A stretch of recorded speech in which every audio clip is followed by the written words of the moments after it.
बहुत ज़रूरी है कि ये क्राइटेरिया जो खुदावंद मुतआल ने बनाए हैं, बयान किए हैं, इन्हें कम ना ले और इन पर पूरी तवज्जो करे। तो पहला क्राइटेरिया था रिलीजियोसिटी, यानी दीनदारी, और कितना दीनदार है ये शख्स, इसे हमने डिस्कस किया था। दूसरा और बहुत ही इंपॉर्टेंट क्राइटेरिया है हमकुफ होना। हमकुफ जो कुफ कहते हैं, आपको कुरान में भी ये मिलेगा, सूरह इखलास में, लम यलिद वलम यकुल्लहु कुफवन अहद, यानी खुदा का हमकुफ कोई नहीं है। हमकुफ यानी बराबरी होना।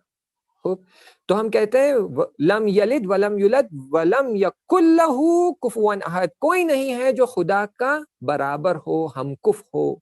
यहाँ भी जब हम कह रहे हैं कि हमकुफ हो, यानी ये कि आप अपनी बेटी या बेटे को जिसके हवाले करने जा रहे हैं वो उसके हमकुफ होना चाहिए, यानी thinking level, mentality, approach, physicalness, financially, economic, इस एक दोनों में एक सिंक्रोनी होना चाहिए, एक जो वर्ड हम यूज करते हैं एक केमिस्ट्री होना चाहिए, दोनों के बीच में एक मेल मिलाप का चांस होना चाहिए। ऐसे ना करे जो कि आजकल बहुत होता है कि आपने अपने ग्रेजुएट या मास्टर्स पढ़े हुए लड़के के लिए जो कि डॉक्टर है, एक आप गांव की लड़की जो 7वीं पास है उसे लेकर आते हैं, फिर ये बेचारा डॉक्टर फ्रस्ट्रेट हो जाता है। क्यों? क्यों ये जरूरी है? हमको होना जरूरी है फिक्री लिहाज से। सबसे पहले आते हैं फिक्री लिहाज को ही डील करते हैं। क्यों ये जरूरी है हमको होना फिक्री लिहाज से? देखिए, जब शादी हो जाती है तो एक नीड इंसान की जो है वो फिजिकल नीड है, वो फिजिकल नीड फुलफिल हो जाती है। खूब चंद महीनों तक, स्टार्टिंग के जो हनीमून डेज होते हैं, जो स्वीट डेज होते हैं, जो हैप्पी डेज होते हैं, 4 5 6 महीने, इसमें उनकी सारी तवज्जो इसी पर होती है, एक दूसरे को लुभाएं, एक दूसरे को अट्रैक्ट करें, they bring gifts for each other, एक दूसरे के नीड्स को सेटिस्फाई करते हैं, they are expressing love and all that. फिर जब ये 4 5 6 महीने खत्म हो जाते हैं, now they are starting a life together, अपनी जिंदगी शुरू कर रहे हैं एक साथ। अब जब ये अपनी जिंदगी शुरू कर रहे हैं एक साथ, तो यहाँ पर इन्हें जरूरत पड़ती है कि जिंदगी से रिलेटेड मैटर्स में एक दूसरे के साथ डिस्कस करें, मशवरत करें, सवाल जवाब करें और फिर फाइनली एक डिसीजन ले पाए। खूब, अगर ये शख्स हमकुफ नहीं है तो ये डिसीजन मेकिंग में, मशवरत करने में, बातचीत करने में ये बहुत बड़ा गैप आ जाता है। यानी एक डॉक्टर है और दूसरी मान लीजिए 7th फेल है, या फिर एक लड़की है, जो रिसेंटली हमें मैसेज आया था कि एक लड़की है जो इंजीनियर है और दूसरा लड़का है, उसकी दुकान है, बिजनेस चला रहा है, लेकिन 10th पास है या 10th फेल है। खूब, अब जब ये दो लोग चाहते हैं आपस में बात करें तो इनकी फिक्रें नहीं मिल सकती। क्यों? क्योंकि ये एक अलग एस्पेक्ट से, एक अलग दर्जे से, एक अलग लेवल से बात कर रही है, क्योंकि इसने एक लेवल का एजुकेशन हासिल किया, इसका दिमाग कुछ किसी हद तक खुल गया है, it's open, it's not narrow minded. इसने मसलन मैं ये नहीं कहूंगा कि दुनिया देखिए।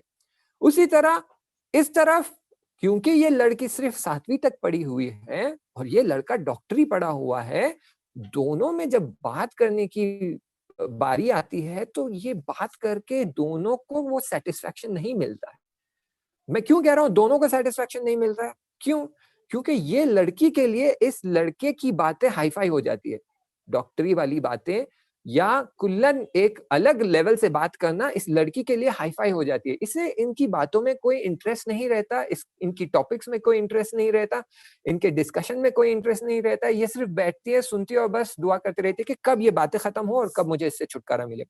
उसी तरह से जब ये लड़की इनसे बात करती है तो इन्हें लगता है कि ये बहुत ही लो लेवल की बातें कर रही है, खाने की बात, पकवान की बात, नमक की बात, जलेबी की बात, लिबास की बात, साड़ी है, उसके पास ये जेवर है, और ये एजुकेशन की बात कर रहा है, आगे जाने की बात कर रहा है, दुनिया बदलने की बात कर रहा है, और ये बहुत ही, तो अब ये जो डिफरेंस आ जाता है कॉन्वर्जेशन में, कुछ ही मुद्दत में 1 साल 2 साल के अंदर ये दोनों एक दूसरे से फ्रस्ट्रेट हो जाते हैं, then they have nothing to talk in common, और फिर ये हो जाता है कि घर में बस एक चुप्पी सी छाई रहती है। ये घर में आता है, इनसे कुछ 4 5 लफ्ज बात करता है, फिर कहता है खाना दे दो, खाना खाता है, खाना बहुत अच्छा बना, चलो टीवी ऑन करता है, वो बैठ जाता है। ये लड़की भी, क्योंकि इसके पास कुछ बात करने के लिए नहीं है, अगर ये बात करती है तो इन्हें पसंद नहीं आता है, ये भी इन्हें खाना वाना देती है, अपने मोबाइल पर बैठ जाती है, फिर घर में एक चुप्पी छा जाती है, यानी इनके बीच में अभी कोई कनेक्शन बाकी नहीं रहता। फिर ये जब नज़दीक आते हैं जब एक-दूसरे के क्लोज़ होते हैं, जब इनकी ज़रूरतें होती है, जब इनकी फ़िज़िकल नीड आती है। इन्हें लगता है कि हाँ, अब मुझे फ़िज़िकल नीड सैटिस्फ़ाई करने की ज़रूरत है। वो आपस में मिलते हैं, फ़िज़िकल नीड सैटिस्फ़ाई करते हैं, एक-दूसरे से 4-5 मोहब्बत की बातें करते हैं, या वो भी नहीं करते, मख़सूसन 5-6 साल गुज़र जाने के बाद फिर ये अलग हो जाते हैं। ये अपने काम-काज में बिज़ी हो जाती है, झाड़ू मारो, पोछा करो, पकवान करो, नए-नए खाने बनाओ। ये अपने काम में बिज़ी हो जाते हैं, इन्हें घर में आने में भी कोई इंटरेस्ट नहीं है, क्योंकि जानते हैं मैं घर में जाऊँगा, बोर होऊँगा, कुछ बात करने के लिए है ही नहीं, टीवी बैठकर कितना टीवी देखूँ, इससे बेहतर है मैं बाहर रहूँ। फिर बीवी कहने लगेगी, अब ये शौहर तो हमारे अक्सर वक़्त बाहर रहते हैं, पता नहीं अफ़ेयर चल रहा है, क्या हो रहा है? क्यों ये सब?